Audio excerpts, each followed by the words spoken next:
there's a lot I liked about it. I think I'm probably keener on this episode than you. But my main thought is that I'm really itching to start season two. Doing a rewatch is difficult because this week I watched 4, 5, and 6 for the first time last weekend because I knew we were going to be recording back to back. But that kind of muddled it for me because I was like, oh no, now they're all kind of blurred in my head. So I'm Hmm. trying to ration myself and do it week by week. Yeah, I'm only doing, like always, watching one episode, podcasting, then watching the next one. And now I'm just like, I want to go start season two. So yeah, I'm frustrated. I mean, right now, season 2 lives in my head as one of my least favorites, if not my least favorite. I think season 8 probably is Mm, the worst. We ranked them recently. we Um, did. so I don't know if it'll still be like that when we go back. I'm eager to find out. But I know there were some really good episodes in there for sure. But Mm. this one always lived in my head as my least favorite of season 1, and it still is after rewatch, but it was enjoyable to watch the whole way Yeah. through. Like, it wasn't bad. It was just silly, I thought. Some of and then the weirdness of juxtaposing the silly sci-fi-ness of it with subjects like sexual assault and suicide is only on The Walking Dead, I guess. I don't know. But I think it is only on The Walking Dead, isn't it? Or I mean, at least here. some TV, Yeah, but no, they do yes, it. it's Yeah. nuts. But anyway, it was a good watch. It was fun to make fun in my head of the things I thought were silly, and now we get to talk about it on the Mm. podcast. So, we want to go first? Yeah, I have to get it out of my system at the top. What goes down between Shane and Laurie in this episode is not okay. Mm-mm. It's horrible. And to me, this is one of the worst things Shane ever does. He assaults her, plain and simple. Like, it goes from being in fact, no, it doesn't even start sweet. He comes into the room and closes the door behind him in an intimidating way. He's drunk. He is abusive, aggressive. He puts his hand between her legs and continues to grope her even when she said no. It's clear that she's in pain from what he's doing. He is a piece of shit. And it really upset me rewatching the episode because I was just like, I'd forgotten how bad that was. Yeah, it just upset me rewatching it. I thought it was painful. It was difficult. I think the way Laurie plays those first couple of moments, she doesn't love Shane. He was a mistake. Like, I believe that watching this. I don't think she's Mm-hmm. torn about saying to him, I don't love you. I think she's genuinely like, oh shit, this went further than I intended it to. Um I found it awful. And the thing that really struck me is Laurie's lying in bed crying, and Rick comes in and says, we don't have to be afraid anymore. And I just had this very clear thought in my head, which is like, women always have to be afraid. Yeah. Laurie is going to continue to be afraid because this has happened to her. And I just felt so fucking sorry for her in that moment. So yeah, Shane, douchebag. I wish he'd gouged his eye out rather than just scratched his neck. But here we are. Especially in that situation, she thinks she's going to be locked in this place with this guy Yeah. who just assaulted Can her. you imagine how terrifying that would be? Like, to think I'm gonna have to live out the rest of my days in this underground bunker Yeah. with this asshole who will not leave me alone, living with my guilt, with my sweet husband who's just come back from, the dead, and we're working on our shit, and he's delighted and everyone else can relax, and I can never, Mm-hmm. never let my guard down. And I think it's going to really color for me how I view season two, watching it Oh, so yeah. close together. Well, I mean, it did for me during season 2. We had a lot of listeners who were Team Shane, and I just kept thinking back to this moment. I'm like, I can't be Team Shane after this.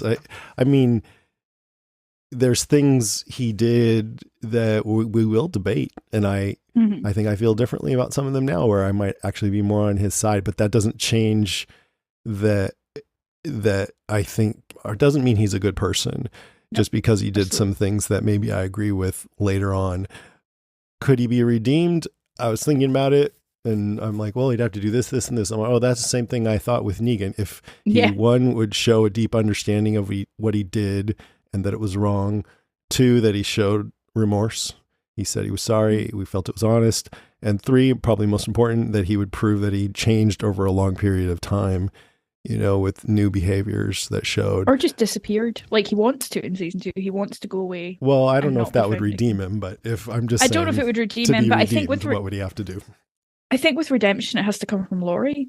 And I don't know, having thankfully not been in that situation myself, I don't know if you can ever forgive someone for that, you know? Yeah, I guess you're right. But I mean, I'm just saying um if I was Lori, maybe this is what I would want to see. Mhm. If he did anything less than that, then he couldn't be redeemed. If he No. made excuses or tried to whitewash it away or just acted nice, that wouldn't be enough. He'd have to show that he really understood. Oh no, that was wrong. That was bad. I'm sorry. Let me be a different person for a while to show you that you can trust me. And yeah, like you're saying, even then, maybe not. He also, I don't think, shows much remorse in the moment. He seems shocked, but I don't think he seems sorry. Seems kind of ashamed, but in a way that's like Yeah. childlike or something. And the next morning when he's like, not like me at all, was just kind of creepy. Yeah, I was just like, no, like I don't he's like that. jabbing at Mm-mm. her. Awful, Yeah, really awful. he's a fucking asshole. Yeah, I just I agree absolutely, with you. I just feel very strongly, and I'll say this: Rick would never do that. Neither No, would Daryl. Neither of them would ever no hurt way. someone the way he just has. And that's the line for me. I think that is the line for me, is how some of these characters treat women. Yeah. Like the way Negan treats women is the reason I will never be on side with him. The way I he has mean, treated women in treats the men that past. way too. Ironing your Yeah, face after you steal exactly. your wife.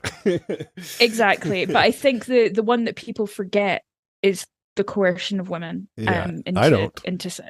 Yeah, oh no, you don't. Famously, neither of us do. That's like all of our listeners have just hung up, like, for fuck's I sake, it's know. season 1 and they're already talking about Negan. And I'm But like, well, yeah, I think he's a dickhead. But yeah, it shocked me because same with Carol and Ed, and same with Shane punching Ed in the face. Again, great Shane moment punching Ed in the face. He deserved that. But there's a hypocrisy there of, I'm better than you, Ed. But in this moment, is he? Like yeah. he's doing And part of something the that's reason he's just as punching shitty. her is because he's frustrated that he just got turned down by Lori. So, Yeah, or exactly. punching Ed, I And mean. just awful. Sarah Wayne Callies was brilliant in that. And you know what? Bernthal was Well, brilliant in it he too. Like was. Yeah. it was a powerful scene. And I wouldn't be surprised if that was really hard for him to do. I would hope so. you Yeah, know? well, he and Sarah Wayne, I mean, with anyone, yes. But I feel Yeah. like he and Sarah Wayne Callies are actually quite good friends. Like they Oh, always yeah. came off as being very kind to one Connected. another. And yeah, Yeah. just poor Laurie, she must have felt so alone and fucked up. And I mean, the way she reacted after he left, and because I think a lot of times in those situations, you're kind of all tightly wound while the person that's a threat is still there. And as soon as they leave, then you can kind of let it out. And the way she showed that, just, like, it was so, it awful. made me feel a lot, that scene, anger and sadness, anguish. And they just had this beautiful sort of symbolic shower cleansing scene where you see like lots of cool stuff about all the different people who are Mm-hmm. sharing. Like, so like for Rick and Laurie, it's this moment of intimacy in the shower together. They're clearly having sexy shower times. Great. They both seem into it. Andrea's shell shocked. Glenn and T Dog are just ecstatic to be washing. And Shane is Mm-hmm. standing there like braced against the wall, swinging Southern Comfort, looking absolutely murderous. And for Laurie to go from that kind of safety and this moment with Carol of talking about like how they could read forever, thinking that this is going to be it, to just have that like shattered is pretty gutting, Shane, just like I know? said last time, he can't let go. He's No. fixated on Lori, and that's his downfall, and on And he believes being the that she alpha loves or him. something.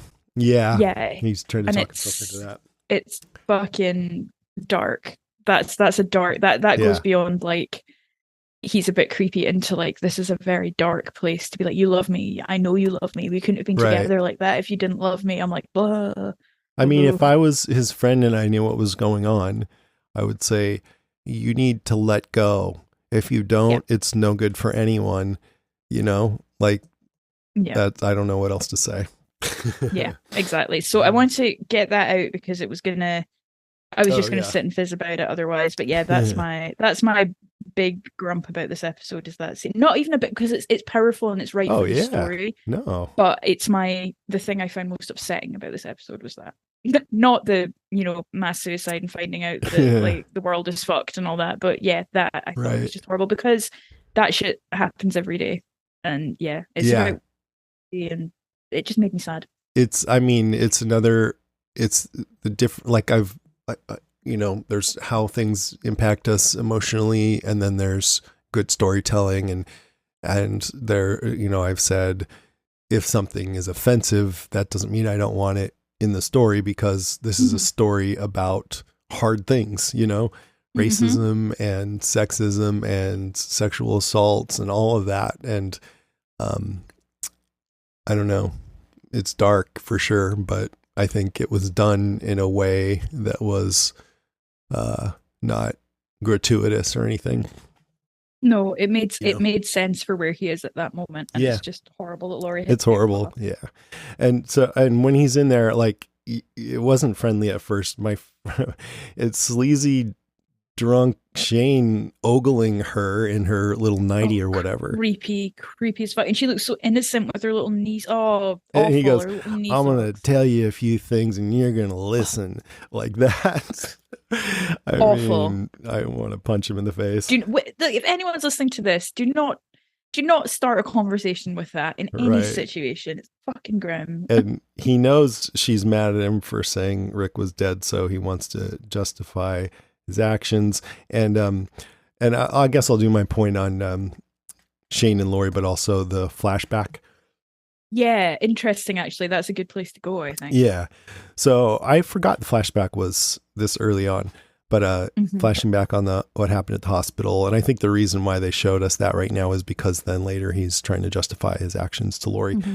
So he sees the military shooting people, and that's pretty upsetting too. It's hard to tell. You presume, oh, they're probably bitten, but I wouldn't necessarily assume that. Maybe we could zoom in on the picture and find out for sure, but I think it Hmm. could go either way. I think maybe the military, they don't know anything about Oh, the infection yet. Maybe they just think the whole facility is contaminated and decided to go all Carol on everyone. I had a thought about this, Jason. We find out in World Beyond. What's her face? Oh, Huck. Yeah. Huck. In her flashback, we find out that the military had blanket orders to kill civilians at will. Right. That's right. And I Yeah. don't know if it would work in the timeline, but I did think of that. It's in my notes. I'm like, didn't Yeah. someone have to do this in the world beyond? So before I would have agreed with you, but now I think they are just killing civilians. But Well, it's that's what I'm difficult because it's a saying. hospital. Yeah. Yeah. Maybe they're just killing. I mean, maybe they just think this place is too far gone. Everyone Hmm. here is a vector. We got to get rid of Yeah. them. And then this zombie comes through the door and gets the best of the military. Oh, it's so ridiculous. It's just Yeah. rawr. Oh my god, one zombie! And We'll all be dead. Like, okay. it's kind of, it was almost funny, I thought. But Yeah. then we see Shane, his first instinct is to carry Rick out. I mean, clearly he wants to get Rick out, right? Or he wants Rick to He's be trying. okay. Yeah. He's For all thinking, I've just said about Shane, at this point, there is no doubt in my mind he's trying to get Rick out of yeah. there. Like his intention is to go in and get him out. To like Penny had said, Shane is a complex character. I agree. He's a human being. He's got conflicting drives like we all do, and I think Mhm. he has a love for Rick at the same time that he feels like Rick is a rival. And so I guess he's deciding, well, these soldiers are shooting everyone and there's zombies everywhere. If I carry Rick, I'll be a sitting duck and we'll both be dead. That's my guess.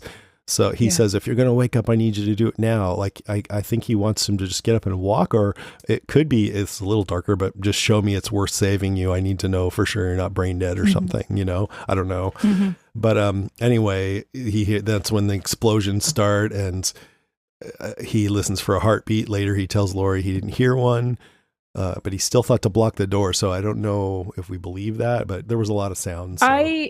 The way I read it, and as is abundantly clear from what I've just said, I'm like Shane's least favorite fan. The way I read this scene was actually quite empathetic, and Yeah. I think I would say he's 95% sure that Rick is dead, but there is so much noise and so much stuff going on that he just can't be sure. So he puts the what you call it, gurney You might stretcher as well have got over. one of those little paper hospital cups and just set it in front of the door. This should be Yeah, fine. like he'll knock it over if he wakes up. I think that's his insurance policy, but it did surprise me because I don't think he's lying to Laurie when he says Rick is dead. I think he's taking a chance. Yeah. It's not the full truth, but it's not as outright a lie as I initially thought it was. Yeah. He thinks it's probably true. But Mm-hmm. he and he tells Laurie here, if I told you what happened, you would have gone back. And, you know, he doesn't say exactly this, but he thinks she would have gone back and that she could have died. So, and I also think part of the reason why he didn't risk carrying Rick out is because he's trying to protect himself, because he wants to protect Laurie and Carl, who are presumably nearby.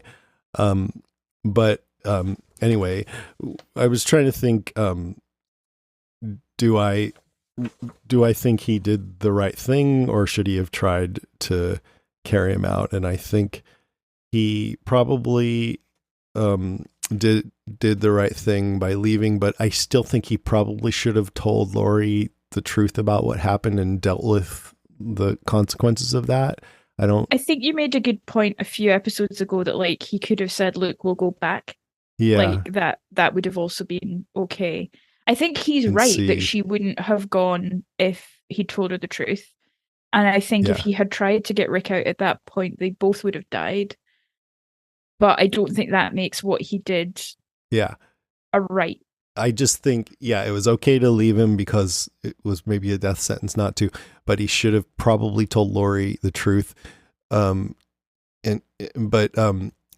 given that he didn't, that he left Rick and didn't tell Laurie the truth, he shouldn't have shacked up with Laurie with all of that absolutely background. not. And it's his best friend and her husband. Mm-mm. No. I mean, No, maybe if he'd told her the whole truth and she still wanted to be with him, then okay. Which is kind of the comics in a way, because they're just having an affair in the comics. Yeah.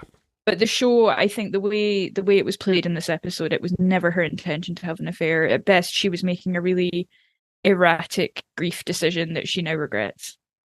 Yeah, so Laurie comes off better in the show than the comic, up to now anyway. Yeah, absolutely. She gets a bit moany in the next season, but for now, she's fine by me. I don't remember a lot of details about, I just remember feeling annoyed by her, and maybe that the fans felt more annoyed than me. I can't remember, but we'll see. We don't have to think about that. I mean, she's going through a lot. She's pregnant.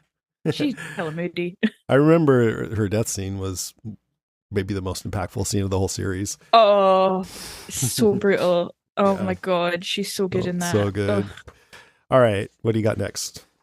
What have I got next? Oh, Carol's origin story, man. There was a moment in this episode that I fucking hated, apart from the one that I've just spoken about, where the men are all trying to break their way out of the bunker and the women are holding the kids and crying.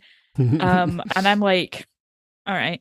But to counter that, a few things about Carol. One is I forgot that Carol and Laurie actually have quite a sweet friendship.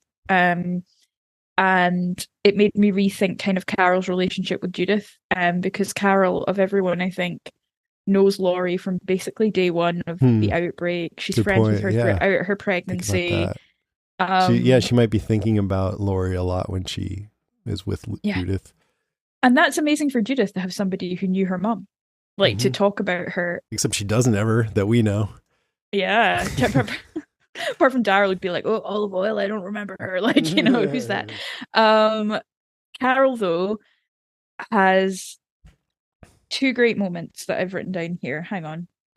One moment that I thought was interesting and one great moment. One moment I thought was interesting was we find out in this episode that Carol is a little bit claustrophobic. And that comes back. Oh, yeah. Right. The cave. And I was like, they that's coined good that on early. You guys, writers. Yeah. Yeah. I was like, oh, that's like cool. That yeah. I like that. What I hate is like in Star Wars when C-3PO says in the first movie something like, oh, I'm not a very good storyteller. And then in Return of the Jedi, he's wowing the Ewoks with his sound effects, telling the story of the first two movies, you know, stuff like that.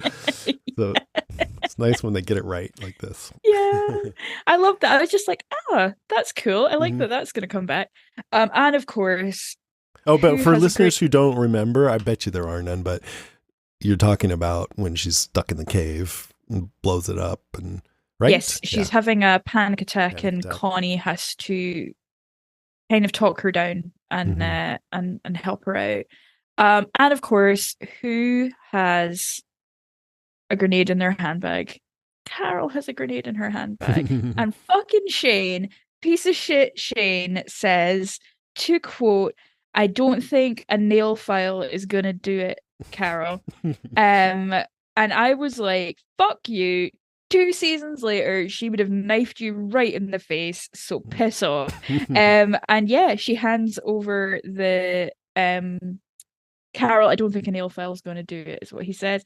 Carol hands over a grenade and gets them all out of the fucking CDC. Boom, Carol is awesome. Next. Yay, Carol. And it's also, we see her having washed Rick's clothes and we see him pick it up, and I was like, oh, this is quite good. It's all tying in together. So yeah, Carol saved the day, not for the first time and not for the last time. Well, for the first time, not for the Yeah. last time. Yeah, this is much more common than we probably thought at the time, this kind of a thing. Yeah. That line though, I don't think a nail file is gonna... I didn't even shut hear up, him say Shane. that. Awful. There's no time for that kind of quick ass crappy comment. Anyway, that's my comment. Can't help but laugh, I have to admit it, but he was quickly proven to be an idiot. All right. My second one is just entitled Some Ridiculousness. So I was very critical of the high-tech aspects of this episode the first time it seemed too sci-fi. Oh yeah, how is that aged? Well, Jenner says, Vi, bring up the lights in the big room, and the lights come on, and I'm like, yeah, right. And now, I mean, millions of people do that every day in their homes. Yeah. I can do it right now. Everyone... Watch this. Alexa, turn on all the lights. See, I just turned on a bunch of people's lights. My Alexa just said something back. Alexa, play Barry Manilow. So it's funny. I mean, and later he says, Vi, say hello to our guests, tell them welcome. And Vi says, hello, guests, welcome. And so that is a little bit more than what Alexa and like Siri can do right now. They're not that sophisticated, but now that Chat GPT and generative AI, large language model tech that's come out, I think Siri and Alexa are about to get like Vi in the next year. Definitely. You know? Easily. Yeah, absolutely. But in 2010, you did not have any of this. And no, that was the future. It was. And that's why they put it in here. They wanted it to seem beyond where we were because it was. And I just thought it made the show that I liked, that it felt, aside from the one supernatural conceit or whatever sci-fi conceit, the zombies, it felt grounded and personal. And suddenly it just felt really goofy. Show a modestly funded government building, not some sci-fi fantasy. It really took me out of it. Jenner says, give me playback of TS-19, and it plays a video, but it's not a video. It's an animated 3D rendering that responds to his command. Zoom in on this and take us in for EIV and enhanced internal view. I think there's apps where you can do that with, it's like a brain imaging, but pulling it all together connected to this AI voice displayed on this big screen. We can't even do that now in 2023, or at least people don't do that. So definitely not in 2010. This is all like the least of it though. We find out that when this clock counts down, the generators run out of fuel, and then the whole place is going to blow up, facility-wide decontamination. If there was a self-destruct mechanism at the CDC, it wouldn't be set to automatically go off just because power runs out. And there's absolutely not a self-destruct mechanism on the CDC. And also, it's pretty morbid to have this like dedicated digital countdown meter up on the wall just in case we have to blow the whole place up, you know? What's that for? I gotta ask you, doctor, what is that clock? I'm like, why has nobody asked him before now? If I came in and there was an ominous countdown, I'd be like, what's that? What is that all about? Don't worry about that. Don't worry, it's fine. It's fine. I mean, they're sacrificing realism for the sake of drama, and that's what they did. They decided to do. Let's make it really dramatic. But it took me out of. They might as well bring in aliens and superheroes at this point. And then it got even worse. Like the doomsday clock reaches 30 minutes, and Jenner raises this like Star Wars style blast door to lock them all in. If this happened on Fear the Walking Dead, we'd be like, oh, there they go again. Yeah. Got even dumber. This is terrible. What the fuck? Like, yeah, absolutely. So I looked, just doing some searching, and I guess PolitiFact had looked into some of the details of this episode. They said officials at the CDC said the agency was not consulted during the production of this. And, no shit. And while the agency does have safeguards in case generators fail, a subnuclear blast is not one of them, spokeswoman Karen Hunter said, quote, "We do have systems in place, but none of them involve explosives. And we do not have a doomsday scenario at the CDC." And she said, if for some reason the CDC were unable to operate from its main campus, designated employees would travel to another location and work from there. So that's the official word. Have you heard of hybrid working? That's another option than self-destruct. And then the last thing I have here is just, I thought it was also ridiculous that shotguns couldn't break the windows in the CDC. I couldn't decide where I landed with that. I was like, I guess, but that's a hell of a shotgun. Like, I was just like, I don't know enough about Windows, but it seemed dumb. I did laugh when T-Dog got the chair, though. I was like, yeah, that'll do it. It's that little chair. That chair is not going to help, honey. No. Poor T-Dog, doing his best. So that's that. I really feel like what if they had just done it like the real CDC? Would that have killed the drama? I mean, they wouldn't have been racing against the time to avoid self-destruct, and they wouldn't have had to deal with the whole suicide theme. So I guess it wouldn't have worked really. They would have had to come up with other hooks to make the story work. Yeah. It is gimmicky though, having that kind of peril of the countdown and like, no one can stop this. And I'm like, I mean, do you feel the same way or not? Because I know a lot of listeners don't really care. They're like, you're just thinking about it too much. I think I minded it less the first time I watched the show, but now I'm like, it still sticks out as being weird. Like it still sticks out like a sore thumb in terms of the episodes. And one of the things from the IMDb dive that I did was that Kirkman, obviously we've spoken about the fact Kirkman didn't like this episode, and he says that his issue with it is that it tells doesn't show, which is interesting given what we were talking about on Wildfire with Peter about what was good about Wildfire. But in terms of the sci-fi of it, I think it's really hard to judge now, because I was thinking of you when he was talking to Vi. I was like, oh, Jason's going to have something to say about Siri. Because at the time, they're all like, what? Whereas now we'd be like, oh yeah, cool, my phone does that. So it just wouldn't be that exciting.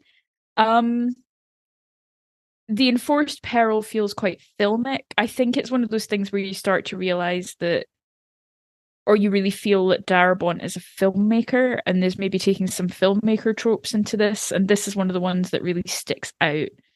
I think the talk about suicide in this episode is handled quite clumsily. I think the moment with Jackie and Jenner is beautiful, actually. I like that moment where Jackie and Jenner are just holding each other's hands and waiting. But the stuff with Dale and Andrea it's quite heavy-handed, and Dale does something pretty bad, I think, in this episode in terms of. But you're drifting away from the talk about the tech. Yeah, sorry. You're like, you're not talking about the sci-fi. I don't know. I don't think I dislike it as much as you. I'm kind of neutral on it. Mm-hmm. I mean, I that's fair. I guess that's the reason why I asked you, because I don't want to come off like, if you like this episode, you're what's wrong with you or something like that. This is just my problem with it. But with you or anybody listening, it's just my issue with it. Yeah. Because I know people like it. Some people like it. And I liked it. Like I said at the top, it was still entertaining to watch. I just had to sort of like, all right, I got to get past all this. I think like the Department of Suspension of Disbelief is fuller after working this episode overtime, than others. Yeah, they have a good AI vocal assistant down there that can help them handle a lot of it. All right, what's next? I drifted off. So where did I drift to? And I'll talk about that. The suicide stuff. Yeah, Dale's decision, Andrea's decision, Jackie's decision. Yeah, Andrea's not in a good place in this episode, so let's talk about her. When you think about the timing, Amy died early yesterday. Hmm. So she's really reeling from the shock of it. And those scenes where she's in the shower and then throwing up, and her and Dale have this conversation where Andrea's just like, "There's nothing left. You saw Jenner's face. There's nothing left." I Yeah, I have very mixed feelings about what goes down with Jackie and Andrea choosing to stay and Dale trying to talk Andrea out of it. I think Dale's motivation is quite selfish. I think in a weird way, Jenner makes a case for his decision that's inarguable in some ways. I think it's interesting that he finishes that chat with the day will come when you won't be, which they bring back in season 7, episode 1, which is probably the day that Rick regrets everything from the CDC, which is of course the Negan episode. Yeah, he said that because what Jenner finally allowed them to leave, and he said, Rick said, I'm I'm grateful. grateful.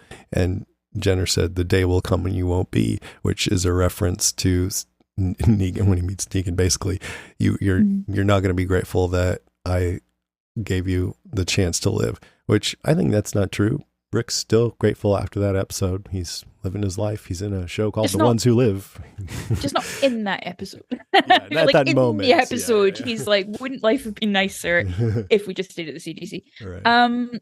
So with Andrea, again, both Andrea and Laurie, characters I've previously not liked much, I felt more sympathetic after this episode to them, and I'm interested to see how that impacts me going into season 2. I can also see where Dale was coming from in his fear of losing his friend and his upset and his grief. But if I don't know, how do you feel about it? I remember, yeah, I have a lot to say about this, and I want to go through my whole thing point by point, but specifically on what Dale did. I remember thinking of it as being more manipulative than it read to me this time. This time, I thought, okay, some people would argue that Andrea should have the choice to do this because she's a full-grown adult. She can do this if she wants to. Dale should have the choice too. He doesn't want to go on living without Andrea. Let him sit there. It's the same exact thing. I feel like maybe he's hoping that she will say, no, I'm going to leave with you, but he's ready to kill himself, and he doesn't seem to actually want to go on without her. So in that sense, he's making the choice too, and he should be given just as much leeway as anyone would give Andrea. That's what I think. True. Hadn't thought of it that way in terms of him. I hadn't either. Actually not caring about the outcome. Yeah. If you watch that scene, he's just like, I don't want to be alone, you know? Yeah. Yeah, it's a difficult one. It's interesting because we've spoken a lot about suicide when we covered The Last of Us. And it's something that will come up again in this show a couple of times. And I just don't know that there's an easy or productive way to talk about it because the show, it's such an unreal situation and a wild amount of pressure. I think everyone in that situation has the right to kind of opt out. It's interesting that no one's that bothered about Jackie. I know. They're like Daryl or somebody is like, okay, she doesn't want to. Let's go, guys. The rest of us, let's go. But they, they all leave Andrea too, except for Dale. They're not bothered about her either, except for Dale. Also, I was laughing. I was like, is Dale going to get up those stairs quickly enough? Like, he got old knees. Yeah, I feel like Andrea and Laurie going into season 2, I've got slightly shifted perspectives on both of them. I'll see how long it lasts. Cool. Yeah, me too. Well, should I do my suicide point?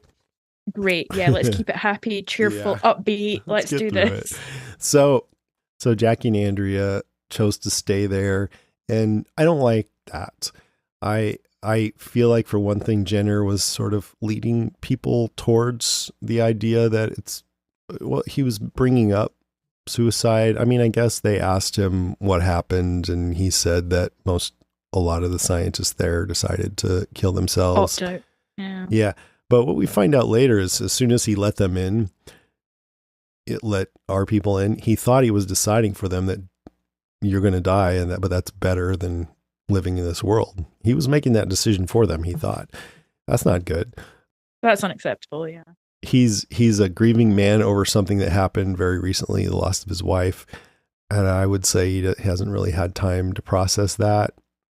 So he's not in a good place emotionally to, I would argue, even decide suicide for himself, much less a group of strangers. And I think it's interesting that these scientists did do that, because I think with suicide, a lot of the time, just based on what I know from sort of osmosis over the years, just what I've heard, and that when someone has when their lives dramatically change for the worse, a lot of times that's when it will happen. Like if somebody loses all their money in the stock market and they jump out a skyscraper or something. But people who stuck around after, like, well, so the zombie apocalypse, that's a dramatic change for the worse for everyone. But people who stuck around, we're going to go with an all-out bummer on that one. Yeah, no one's coming out of that great. Yeah. But the people who stuck around and got used to the situation, then a lot of them had fulfilling lives, hard but fulfilling. But I would personally try to stop a friend who was suicidal from killing themselves, and in most cases, I mean, I guess the way I look at it is, if you're in the middle of an emotional trauma, then I want you to have a chance to process that and to heal and to get to a clearer place where you're not acting from that place of pain, if possible. You know, like if someone has a terminal disease and they don't want to suffer, I totally get that. You know, assisted suicide in those cases, I'm supportive of that. But if you're just hurting over something and feel you don't want to live, if you've had that feeling for a long time, 6 months or something, and it's not going away and you're clear on it, then I would still maybe encourage someone to, can you try to get some help? But if you've tried things like that, then I'm more understanding of it. But if you just had something bad happen, then no, I don't agree with that. And here where we've got Jenner just sort of arguing for suicide through the whole episode, and Andrea saying everything's over, there's nothing left. And I think that got into Jackie's head, and now there's a literal bomb timer going down, like high pressure situation. I thought that was a shame. Jackie showed a lot of life, and she had this like glow about her. And I think it would have been great to see her in later seasons. I mean, this is storytelling, I get it, but just if this was real, I would feel like that was such a shame. That I think, because like even with Andrea, let's say you would argue that Dale robbed Andrea of this chance to do the thing that she wanted to do. I just think later on, Andrea would have, I felt like she should thank him for that, because if she really thought that was the best thing, then she could just do it later when she was on her own and had the choice. I just feel like once you get to a clear place, that's a better place to decide something like that than when you're freshly grieving or you're in this high pressure situation. So that's pretty much my thought. I had more notes, but I'll just, one more thing I do want to get into, because I think it's kind of interesting. So Jenner is like telling everybody, hey, it's better to just end it now because the world's a horrible place. And I was looking around on that, and I found this term, suicide enabler. It's a term, quote, used by some mental health experts and journalists to describe a person who provides methods, encouragement, or even pressure to die to someone who's suicidal. Suicide enablers may operate online or in real life, and they may have various motives such as sadism, attention seeking, or a distorted sense of compassion, which I think is him. Suicide enablers are different from suicide assistants, who are people who help someone end their life in a legal and regulated way, such as in physician-assisted suicide or euthanasia. And the New York Times had an article about one specific website that provided methods, encouragement, and even pressure to die. And they said at least 45 deaths of people who frequented the website were confirmed, some of those just young teenagers. So I feel really strongly to like explore other options with people and not encourage that, which is why it's one of the main knocks against Andrea to me, is when I was going to say Beth alone with that knife when she was feeling particularly emotional. But isn't it interesting that that could perhaps be a response to Dale, what Dale did for her? Yeah, could be. I think it probably was. Yeah. But I wouldn't blame Yeah. Dale for that. Like I said, I really did see this differently too before with Dale, because it seemed to me, as much as he was like, maybe if I sit here, it will convince Andrew to leave. It seemed at least, I think I'd say even more than 50% like, well, I don't want to live either if you don't want to live, and I'm going to make the same choice as you. Yeah. It's a messy situation. It Like is, yeah. it's a really messy one. It's one of those ones that kind of provokes a lot of very deep questions, but it's also like, fucking hell. I mean, Like, when where I do we was a go from this? teenager, I was 17. That's the only time I ever felt suicidal. And it was because a girl didn't like me. And, and I'm glad I didn't have access to one of these websites back then. You know, I could be gone right now. And, and then, sometimes when something bad happens and you, like Rick is saying, there's always hope. Maybe it won't be you, maybe not here, but somebody somewhere, I like that. And, I wouldn't even be doing this. Like I said, the guy who lost all his money in the stock market, and so he jumps out a window, but maybe this guy, even with losing all his money, still has more resources than a lot of people in the world. It's all relative. And you can start from where you are. Like Dale said something about it's a new start. I mean, that's kind of ridiculous to say in the zombie apocalypse, but it's kind of true too. And so like I lost my job before I started podcasting. And if I felt so wrecked by that, not suicidal, but really depressed. And if I hadn't lost that, now in hindsight, I never would have gotten into podcasting. And so you just never know. You never know what's possible, It's worth a try. I'd say the only time is if you have just this like sustained, well, I don't even want to encourage anyone to do that, like if you're in a certain place, just I did don't, like that you said, don't. if it's been 6 months, then it's probably Yeah, okay. I know. I'm That's like, horrible. all right. I know. God, I probably edit Count that it down out. on a calendar. Yeah, I No, gotta it's edit fine. that I out. think no one, But, hopefully but nobody's listening to that thinking, oh, okay, yeah. what's the suicide number? I guess there's only one in the United States, 988. So if you're having any thoughts like that, just text or call that number and get some help, please. It won't be us that answer, if that's any comfort. It won't be us. It won't be us. It will not be us Has giving it been you 6 our months?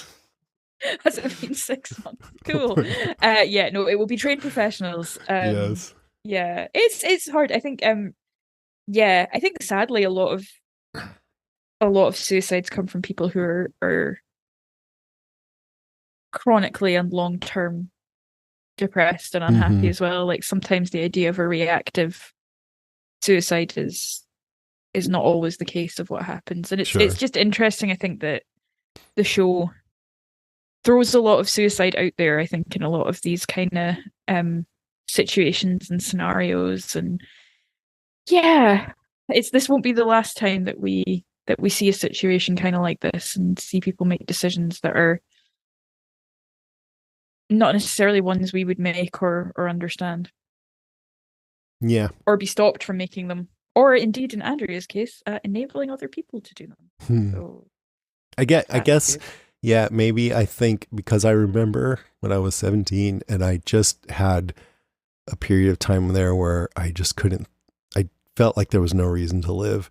And I remember telling my friend, I need some reasons to live. Can you help me with that? And he's like, chocolate? I don't know. And I'm like, and I nothing would make me laugh, and I've never felt like that before or since, but I remember that still. And I'm so glad that I got through it, and that there was so much that came after that I would not have wanted to miss.